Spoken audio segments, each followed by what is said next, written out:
देउळ उपरे देख दीप धाड़ी धाड़ी नीति नियम रे आजी देव दीपावली।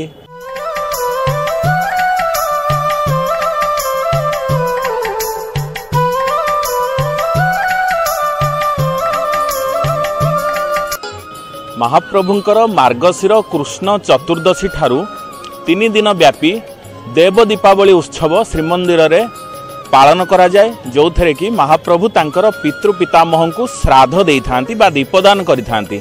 आज है प्रथम दिवस। आज मार्गशीर कृष्ण पक्ष चतुर्दशी तिथि एवं आज त्रेतया युग सत्य युगर कथा को आमे जदि वर्तमान मने पकेइबा, महाप्रभुंकर पितामाता थिले कश्यप एवं अदिति। तांकठारु बामन अवतार रे महाप्रभु जन्मग्रहण करथिले, तेणु तांकु आज श्राद्ध दिया जाउची। आज महाप्रभु श्राद्ध बेशरे सुसज्जित होइचंती।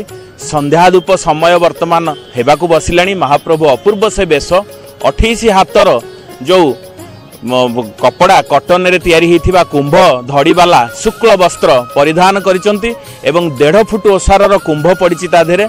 सेई बेशरे महाप्रभु दर्शन दौचंती। नळीभुज धारण करिचंती सुवर्णर, जो थे कि शंख चक्र हल मुसळ इत्यादि संकेत शोभा पाउची। ता सहित आड़कानी चंद्रिका चंद्र सूर्य चिता एवं कमरपट्टी एगुड़िक महाप्रभुंकर शोभावर्धन करुची।